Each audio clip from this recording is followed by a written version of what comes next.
พิ่นก็เลยขุดเอาเนาะโดยเอาพี่น้องเลยอะไรก็ย่ามีแต่ว่าดีมุกดีใจน้ำมื้อนี่สองหาวแล้ว ดีมุกดีใจน้ำเราบ่ได้เฮ็ดเวียกแล้วเห่านอนพี่น้องเราคนมักเฮ็ดเวียกเฮ็ดงานเอามีแต่ว่าได้ที่ได้ทางมาแล้วก็ขอบบุญขอบคุณทางผู้รักผู้ใหญ่เพิ่นอีกรอบให้กับ FC เพิ่นได้เบิ่งจากใจก้นบึ้งหัวใจเลยปัดมือก่อนบ่เอา สบายดีคนเจ็บจะได้เข้าไก่มีอยู่ดีไม่แห้งเด้ออยู่มันคนยืนเด้อโอ้ยผู้รักตลอดปลอดภัยหาเงินได้มันมาท่านมือเสาไหลเขามือแรงอายุ100 ปี1,000 ปีเด้อสาธุออกจากก้นบึ้งหัวใจเราพี่น้องเนาะออกจากหัวใจแล้วพี่น้องเนาะคำอวยพรแล้วขอให้ผู้หลักผู้ใหญ่ที่สวยๆเข้ามาก็ขอให้อยู่ดีมีแรงสุขภาพร่างกายแข็งแรงพี่น้องเนาะความเจ็บจะได้ความไข้อย่ามีเนาะอยู่เป็นโฮมโปรโฮมไซให้ลูกๆหลานๆเนาะแม่นโอเคพี่น้องคลิปนี้ก็สิขอตัวจบคลิปก่อนเด้อบ่แพ้กันได้จังได๋ก็อยู่ดีมีแรงบ่สุข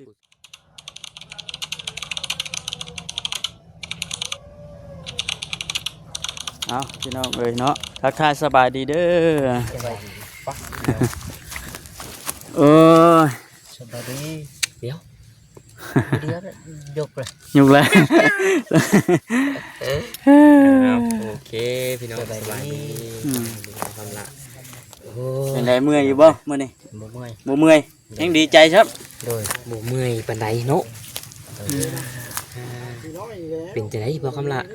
ดีใจเว้าหมอกเลยดีใจจนเว้าบ่ออกจนเว้าบ่ออกเฮ้ยพี่น้องเนาะดีใจแฮงเราสิมาถามความรู้สึกเราก็คักก่อนหั่นนะพี่น้องเนาะได้ทีได้ทางไหมมีแต่ว่ากะเกียมแล้วบาดนี่พี่น้องสบายดีใจจนเว้าบ่ออกวะโดยดีใจแฮงเนาะโดยแต่ว่าเฮาบ่คิดบ่ฝันเนาะโดยดีใจนำดีใจนำแม่ได้ดินได้ดอนแล้ววางแผนสิเฮ็ดจะได้ต่อบาดนี่เฮ็ดให้มันเป็นเด้อตัวนี้มันหกบ่ดีพี่น้องเนาะมีอันนั้นเนี่ยเจ้าหน้าที่ของเจ้าก็คือมีปรับดินปรับหยังรักษาความสะอาดเพราะมันเป็นดินของเจ้าเด้บาดนี้เจ้าอยากได้หยังไปปลูกใช่กันหาหน่อไม้บ่แบบนี้นะไปปลูกในต้นหมากม่วงบ่หมักผลหมากหน่อไม้ไปปลูกหอกเฮาเฮ็ดทั่วเอาให้ดินมันว่างเปล่าเนาะกกทุเรียนบ่ปลูกอยากได้กกทุเรียนอยากได้กกทุเรียนมาปลูกมันแพงบ่มันราคาแพงมันหมากมันเนาะโดยโอ้ยมันในบ้านเฮาบ่เห็นไผค่อยแต่ก่อนเราอยู่สวนทุเรียนเด้ปลูกได้บ่โดยแต่ก่อนยืดก็ออกมาหาของมาวังนึงนี่ปีหน้าก็เป็นแล้วหมากแต่ก่อนเจ้าไปอยู่สวนทุเรียนบ่ทุเรียนเลยโอ้เราเคยปลูกทุเรียนซั่นน่ะเรามีพื้นฐานเรื่องการปลูกดอกทุเรียนบ่มีความรู้เนาะแม่นเฮาบ่ฮู้หยังเลยพี่น้องเอ้ยกล้าเบี้ยมันบ่ได้ว่าในใดเอาซื้อเบี้ยมาปลูกซื้อเบี้ยมันมาปลูกโดยกกลอยๆไปแผนการเราจะปลูกทุเรียนดินบ้านเฮานี่มันสีนั่นอยู่บ่เนาะได้คือกันได้บ่โดยมันขึ้นอยู่กับการดูแลเนาะโดยดูแลใส่ยาเอาเนาะตกเลยบ่เฮ็ดเด้ฝนผู้ที่เย็นช่ำนี่มีแต่ว่าเฮาสิไปปรับดินปรับหยังอะไรเนาะสิง่ายไปอยู่พุ่นเลยบ่หรือว่าจังได๋บัดนี้นะง่ายเลยโดยได้ทีได้ทางเลยเนาะที่ว่ามาขุดนอนแล้วก็ง่ายไปสิง่ายไปมื้อใดมื้อใหม่พุ่นเลยมื้อนี้ง่ายมื้ออื่นมื้อฮื้อพุ่นแหละเนาะเบิ่งก่อนเนาะโดยใหญ่มื้อนี้ยังบ่ทวงบ่ทันเนาะมันอันทำแล้วเด้เป็นมือใหม่แต่พักผ่อนก่อนไปเคลียร์แบบปรับพื้นที่อีหยังก็แล้วจังง่ายเนาะต้องปรับต้องหยังก่อนเด้เก็บพื้นที่ก่อนคนต่อไม้ต่อตอกจูดพี่น้องเนาะเฮาเอาไผจุซุ่มใช่มันบ่เหนือความสามารถเฮาปรับดินขุดโพนขุดหยังลงไปบ่อนใดมันลุกมันนูนปรับเอาแนวใดก็ได้เนาะเดี๋ยวติดตามไปเบิ่งกันอยู่พุ่นแล้วบัดนี้มันมาแต่ละมื้อจังใดบอกกระตากข้างนี่ไปเอาแล้วใจทางข้างนี่ไปโดยให้รถเพิ่นไปฮอดเนาะกับอันไอ้เนี่ยพุ่มตัวที่ว่ามันยอดลงมากับสิทธิ์ไปนำโดยเนาะต้องทางเพิ่นไปฮอดไปถึงนี่พูดสบายพอเพิ่นมาหาเฮาเด้ เนาะพี่น้องเอ้ยเพิ่นก็เป็นตัวแทนของผู้รักผู้ใหญ่ที่เพิ่นเข้ามาหาเฮาได้ดินได้ดอนก็ย้อนเพิ่นพี่น้องเนาะ คือทางนั้นที่งานบอกตั้งแต่ที่แรกพุ่นแหล้วเนาะ เป็น ได้ก็ได้งานฝนตกพี่น้องเอ้ยตอนนี้ บกดีใจนำ แล้วว่าฝนตกก็แข้งน้ำแกงก็รู้ เก่งก็ลุยแล้วบ่ เอานั่นจะเอาเช้า แกงกันลุย จะเจอไผบ่รู้จะไผ เจอไผบ่ลุยเด้อเนาะ โอ้ถือว่าเราบอกเก่ง เนาะเริ่มแล้วบัดนี้ เริ่มเลย อันเมื่อคืนนี่บ่ได้ฝันบ่เมื่อคืนนี่อ๋อคือมีแต่ข่าวดีเด้อฉัน แล้วเจ้าฟันบอก ยันว่าพี่น้อง เราฟัน เบิ่งบ่เข้าสิปกไว้ก่อน คือไปนอนเนี่ยพอดีผ่าตังขาดผลฟื้นใส่ตื่นเลย ตื่นครับ เลย กำลังว่าสิพัน เลย กำลังว่าสิฟัน กำลังจักสิไปใส่ผลฟื้นใส่ตื่นเลย เออ ลูกเอิญเนี่ยเด้ห้องยังห้องยังอะไร ทานแล้ว พี่น้องเนี่ยเนาะลูกเรากับบัดเรางอแงกะคือกันนั่นแหละพี่น้องไอ้ลูกผู้ใดก็ได้เนาะ ตื่นนอนใหม่เนาะ แม่นจะมีเอาใจ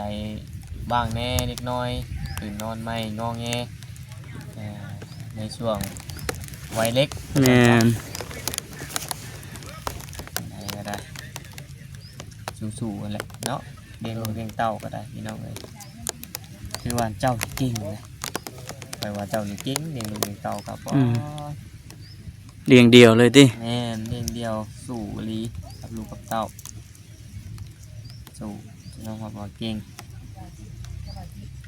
บุกบืนแล้วก็ได้ นักมือนั่นรอพี่น้องเลยเนาะรอคำลาก ะว่าแค่ว่าแกไปประมาณจักเที่ยวเครื่องเจ้า ช่องเที่ยวช่องเที่ยวเบิดบ่ เตียงทุกอย่าง เตียงนี่ก็สิอยู่ในประมาณอันเตียงชะรอบนึงซะเนาะเตียงนี่ก็2อันเด้พวกเครื่องของแล้วนี่ เลย แต่รถไทยไป อืม ประมาณ2 เทื่ สองเทื่อสองเที่ยวสบายไปอยู่หันบัดนี่ อะไรจะปุ๊บตุปุ๊บยังอยู่ ปลูกอยู่โซนไหนแล้วกลางเลยบ่ แล้วโซนทางนั้น ทางเหนือพี่ เลย ใกล้ทางอะไรก็บ่คักปานใดเนาะ เลย ต้องให้ยับอันอยู่ทาง เหนือ เหนือพี่นี่ เลย ข้างๆส่วนเตียงของเพิ่นนี่บ่ส่วนนี่เนาะ เลย มันไก่กันที่หยัง บัดที่นี่ย้าย เอากัน ยับย้ายไปอยู่พุ่นแล้วก็ยังอันเครื่องครัวแล้วนะบัดยังบ่ทันมีเกินว่าพื้นว่ายับย้ายไปหา เอาไปอยู่พุ่น หมอเฮ็ดแต่กระปุกฮะ ตูดอยู่คนนี้ ตูดอยู่พุ่นนี้ ตู้อยู่พุ่นอีก เลย มันยังบ่ทันมีเลยติ เลย เอาง่ายออกไปก่อน แม่น เครื่องครัวมันก็สิทยอย แม่ มาน ขับเคลื่อนมาเองเนาะ แล้ว ทยอยมา ทีหลังเนาะ ทีหลังเนาะพี่น้องเฮาบ่กล้าก้าวออก แม่น หรือว่าผู้รับผู้ใหญ่เพิ่นก็ยังบ่ทันซื้อให้ได้พี่น้อง แม่น เนาะถ้าว่าเฮาออกไปอยู่มันบ่มีอ่าเครื่องครัวข้าวสาร หม้อแฮนแต่กระปุกเนาะ ทุกสิ่งทุกอย่างนั่นแหละเครื่องใช้ในเรือนในครอบครัวว่าซั่นซะเนาะเพิ่นเห็นแต่เพิ่นก็อาจสิยื่นมือเข้ามาช่วยพี่น้องเวลาถ่ายคลิปถ่ายทำเนาะ บางที เพิ่นก็คือว่าและเฮายังทันได้ออกไปเพิ่นก็ทันได้ซื้อให้ครบเบิดเนาะ เลย สู้ๆเอา บางทีอยากเห็นอัน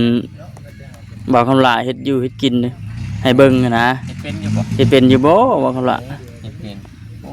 รถเขาเจ้าไปดูดสวนเนาะ เลย เขาเจ้าพาแต่เดี๋ยวนี้เขาจ้างเขาเจ้าปั๊บดินปั๊บหยังนี่ก็ได้อยู่เด้ เนาะผมมีโอกาสเนาะ อาจจะคันไปยัง เอาละ แม่นเลย คันนี่ไปคันนั่น รถมื้อนั้นบ่บ่ซื้ออันมีแต่รถด้ามกับรถจกเนาะขาดแต่รถดุดนี่ เออ ไปเลยหรือไปยังบ่บ่ ขี่พร้อมบ่ อันนั้นแหละจะว่าน่ะ ได้เพิ่นนะ ไปดันเลยนี่ เพิ่นมาดูดสวนดูดตรงนี้พี่น้องเนาะ ฝนตกเลยพี่น้องเนาะ ในเวียกในงานตลอดเด้ใครมีรถเนาะ แม่นั่นแหละ รถนี้เพราะว่าอยู่บ้าน เป็นยังโบราณหน่อยไป มันเป็นยังบ่รัดเอาโอเค เอาเลยโอ้ มัดให้รักไว้จนเอากระไร เอา คน อันนั้นบ่มีเงินมีคำให้เพิ่น เนาะเพิ่นบ่อยู่เลยดิ มัดให้รักก็ว่าไว้มัดให้กงย่างไว้ คักนะ ไปปั๊บนี้ก่อน ปั๊บไปข่อยก่อนตัดมาหลังก่อน ปั๊บเลย ไม่เอานะ ทางมันแคบบ่ แม่นดิแม่นดิ พระเจ้าได้คอยไม่ตรงนั้น มีแต่ว่าอันดีมุกดีใจนํ คำละ บ่ภูมิใจ เห็นว่าลำพังไปว่า หาเงินซื้อเองก็จักสิ แม่น ได้หรือบ่ล่ะวะ นี่ละข่อยนี่ ยังอยู่แต่พุ่นแหละ โอ้เนาะพี่น้อง จักสิได้หรือบ่เนาะกล้าว่าได้อยู่บ่ ยังบ่ฮู้เลย ยังบ่ฮู้ซ้ำ ถ้าหาเงินซื้อเองนี่ได้ โดย จักยามใดแล้วเนาะ โดย สมมุติว่าเก่งอะลีจักยามไรเลยพี่น้องเลยเนาะเงินบ่แม่นน้อยครึ่งแสนเลยเด้ 50,000เลยเนาะ 50,000ต้องจำได้อยู่บ่อันผู้หลักผู้ใหญ่ที่เพิ่นซื้อให้นะ ลืมชื่อ ลืมซื้อเพิ่นซ้ำ หลายทาน จะไป หลายท่าน เอ้าวันแรกก็ถามเพิ่นอีกเนาะ แม่น พี่น้องเลยมีพระคุณผู้หลักผู้ใหญ่ซื้อดินซื้อร้อนซื้อบนอยู่บนเศร้าให้เฮาเพิ่นบ่ได้อันนั้นบ่มีผู้แจ้งแบบเฮ็ดเทือนเฮ็ดหยังก็มีอยู่บ่ข่าวดีนะยังบ่มีเนาะ โดย ดินดอนยังบ่ทันมีหั้นนะพี่น้องเนาะคือสิยังบ่ทันได้มีเรื่องเว้าเรื่องเฮือนเรื่องชานหรอก ช่วงหลังๆนั่นนะเนาะ แม่น วันนี้รุ่นไปก่อนบัดนี้สิเป็นจังได แม่นถือว่าบ่าวคำลาเพิ่นนี่ก็เป็นคนดีพี่น้องเลยเนาะขยันว่าซั่นซะทางแม่ป้าเราก็เห็นแล้วเราก็โอ้ยมาอยู่นํเป็นจะได้ถามเราว่าขยันลุมันบ่ค่อยปากค่อยเว้าเฮาบอกแต่ฟังความเราอะพี่น้องเอ้ยถือว่าเราก็เป็นคนดีเด้นี่เนาะบ่ครับ แม่น เมื่อก่อนน่ะแม่นลงไปดำนาอยู่ทางนี้บ่ ลงไปดำนี่ อันนาแม่ป้าเล่านี่บ่ โดย อ่า อืม เบิดมื้อหน้ามื้อหน้าไปอยู่พุ่นก็ยังสิได้มาซอยเวียกเพิ่นคือเก่าเลยเนาะ โดย เฮาบ่ลืมเด้เนาะ แม่น ลืมพระคุณ อีเพิ่งที่เสาพักพิงอยู่นี่เด้เฮ็ดไป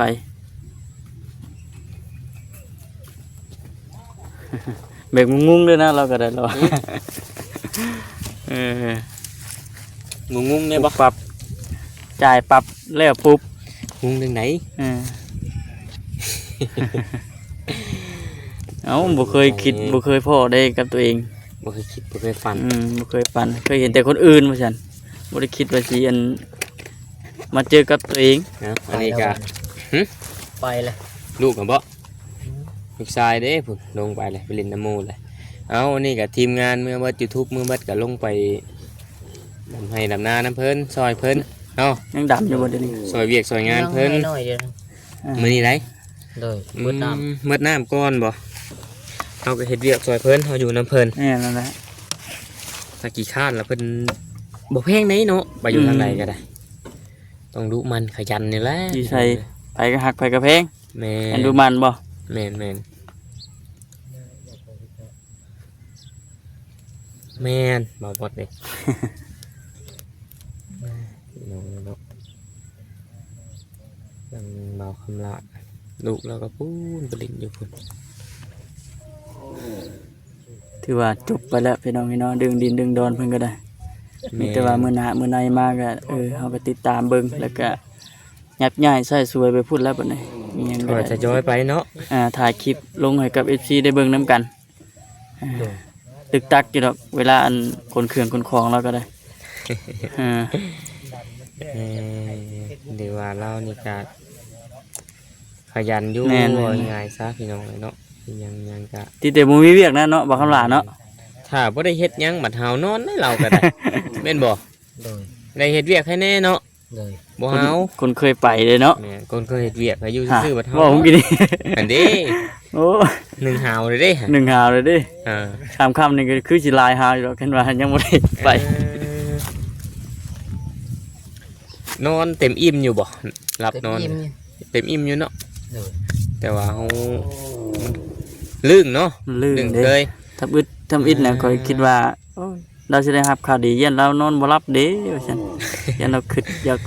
นานแจ้งแท้น่ะอยาก เออ ฮู้ไว้ๆนะเป็นห่วงเราในนั้นข่อย แม่นบ่ แต่ว่านอนรับเจ็บปัญญังว่าซั่น เจ็บ จนลืมมันฝัน กลางมุ้งนี่เด้อบัดนี้เด้อมื้อแรงกลางมุ้งนี่เด้อ โดย เมื่อคืนนี้ได้ข่าวว่าเราบ่กลางมุ้ง บ่ พยันยุงคบข่อยว่าเพิ่นนอนรับแล้วอะนะ แม่นั่นแหละ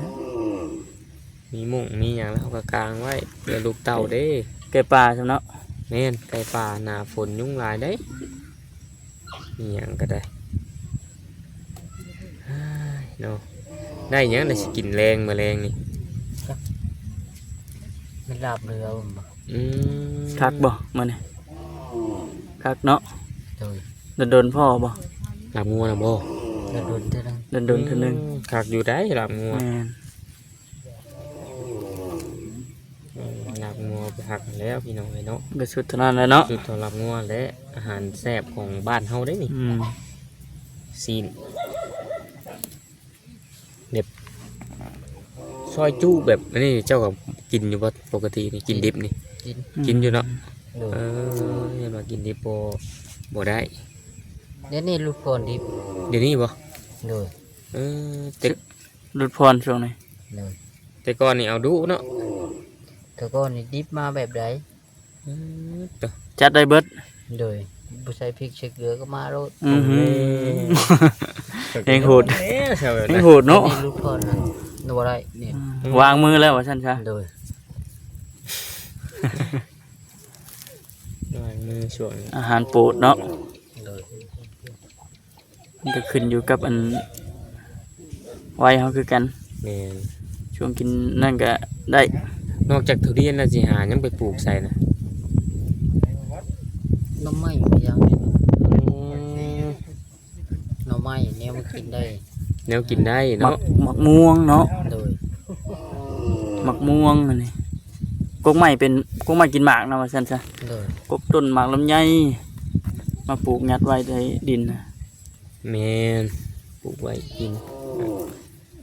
รุ่นลูกรุ่นเต้าพุ่นแหละ แต่เขาต้องได้เฮ็ดหัวเด้ อืม เนาะถ้าเขาไปอยู่หั่นแล้วก็เขาก็พยายามหาลักหัวลักหยังเฮ็ดไป อืม พอเฮ็ดไปคือว่าแหละเพราะว่าช่วงหน้าแล้งเนาะ โดย เขาเจ้าสิปล่อยงัวแม่นบ่ โดย อันเด้เขาเจ้าปล่อยงัวแล้วก็สิอันนั้นได้พี่น้องเนาะมันสิกินเครื่องปลูกของพังเฮาแม่นอยู่เฮาไปอยู่หั่นก็แต่ว่าช่วงนี้มันได้อยู่แต่ว่าบางเทื่อเฮาจะไปเวียกไปงานไปนู่นไปนี่นี่ มื้อใดเฮาบ่อยู่ซั่นซะเนาะ แม่นอะไรเฮาบ่อยู่นะเฮาต้องมีหัว ได้ดินได้ดอน เฮ็ดหัวก็เฮ็ดรุ่นแห้วเนาะไม่ใช่ขึ้นไป หึ เฮ็ดรุ่นแห้วเนาะ เหี้ยวแบบไรเด้บ้านนี้ มีหยังคาว่าได้มันถึกรถ โดย เอาแล้ว กับรักนะเพิ่นเอิ้นน่ะ เฮ็ดกับหลักเฮ็ดเหี้ยว เอารุ่นไรรุ่นคือหัวใส่คือลุงนานี่บ่ ก่อนต่อบ่เฮ็ดได้แบบนั้นมันอันตรายโพด อันตรายโพดดีว่าก็ บ่เฮ็ดบ่ คนเข้ามาก็ซักจอกแล้วล่ะ อืมโยมเด้แบบนั้นบ่คำลายได้ดินได้ดอนน่ะบ่ขายเด้คือสิขายบ่ ขายบ่ได้ บ่ขายได้ขายบ่ได้ เพิ่นเว้าในใดเพิ่นอ่านสิพังอยู่บ่ โดย เพิ่นอ่านว่าในใดจื้ออยู่บ่ บ่ชื่อ บ่จื้ออยู่แต่ว่า นี่คือคร่าว โดย ๆเออ อ อยู่ เศร้าไปสู่ลูกสู่เต้าเฮาก็ให้เป็น ฝึกแล้วนั่น ทรัพย์สมบัติให้ลูกให้เต้าต่อไปเลยสืบต่อไปเลยเนาะอยู่เฮ็ดกินเฮ็ดสร้างอยู่หั่นพี่น้องเลย เพื่อเพิ่นสิอันซื้อให้นี่ก็บ่แม่นง่ายเนาะว่าบ่แพ้ ไปอยู่ในหั่น เงินคำกำแก้วตั้ง โอ้ โอ้ ย สำ ยั นี้ งหลายสิ่งหลายอย่างเลยพี่น้องเนาะให้สมมุติเราไปอยู่แล้วก็น้ำในโอ้ยเนาะบอกค แม่น ำน้ำใส่นี่ก็สำคัญได้เนาะเพราะว่าหน้าเขาเจ้านี่เขาเจ้าใส่สร้างบ่คือใส่กอก ใช่ครับ ใส่สร้างบ่ไปขอตักน้ำเขาเจ้าเนาะหน้าใกล้ๆนะ เลย คนที่เห็นสร้างสิดอก มันเจาะบ่ได้บ่เท่านะ เจาะได้คือกัน เจาะได้ อย่าว่าดินทรายอย่าว่าดินทรายมันชุดมันหยัง เลย ฮะ แต่เจาะแล้วมันอยู่ มันชุดนะดินทรายมันเนาะ อื ดินโย ม น ดินโยดมันชุดมันหยังนะก็ แสดงว่ามันเจ้าน้ำบ่ได้อยู่บ่ เจาะได้ เดี๋ยวเสียงบ่ เดี๋ยวตัวนั้นน่ะมันก็ใส่ท่อบางแล้วมันอยู่ โอ้ เอ อันบ่อนเพิ่นขุดเนี่ยเป็นบ่อนเพิ่นเจาะน้ำบาดาลแต่ขุดเป็นน้ำช้างเลย บนไม้ บ่อนใหม่ โดย เออ เจาะตัวเจาะบนตัวกระสอบทุ่ม โอ้บ่อนขอท่วงมื้อนั้นเนาะ เลย อืม อืม แม่นเป็นก็เลยขุดเอาเนาะ โดย อ๋อ เอาพี่น้องเลย ๆๆใดก็ย่ามีแต่ว่าดีมุกดีใจนำมื้อนี้สองหาวแล้ว ดีมุกดีใจนำ เราบ่ได้เฮ็ดเวียกแล้วหาวนอนพี่น้องเราคนมักเฮ็ดเวียกเฮ็ดงาน เอามีแต่ว่าได้ที่ได้ทางมาแล้วก็ขอบบุญขอบคุณทางผู้รักผู้ใหญ่เพิ่นอีกรอบ ให้กับ FC เพิ่นได้เบิ่งจากใจก้นบึ้งหัวใจเลยปัดมือก่อนบ่เอา สบายดีคนเจ็บอยู่ใดเขาไข่มีอยู่ดีไม่แห้งเด้ออยู่มันก็ยืนเด้อ โอ้ยผู้รั แต่ ก ตลอดปลอดภัยหาเงินได้มันมาท่านมือเสาไหลเขามือแรงอายุ100 ปีพันปีเด้อ สาธุออกจากก้นบึ้งหัวใจเราพี่น้องเอ้ยเนาะ ออกจากหัวใจแล้ว แม่น เลยเนาะคำอวยพรแล้วขอให้ผู้หลักผู้ใหญ่ที่สวยๆเข้ามาก็ขอให้อยู่ดีมีแรงสุขภาพร่างกายแข็งแรงพี่น้อง แม่ เนาะความเจ็บจะได้ความไข้อย่ามีเนาะอยู่เป็นโฮมโฮมไซให้ลูกๆหลานๆ แม่ เนาะ นแม่นแม่น โอเคพี่น้องคลิปนี้ก็สิขอตัวจบคลิปกันเด้อบ่แพ้กันได้จังไดก็อยู่ดีมีแฮงบ่สุขทุกคนที่เข้ามาติดตามรับชมมาแหละพี่น้องเนาะโอเคพี่น้องสบายดีอีกเทื่อนึง สบายดี ไป่ะจ้าพี่น้องเอ้ยเนาะเฮาก็ได้แต่ว่าสิอันจบคลิปก่อนพบกันคลิปหน้าคลิปในพุ่นแหละพี่น้องเอ้ยเนาะอยู่ดีมีแฮงสบายดีเด้อ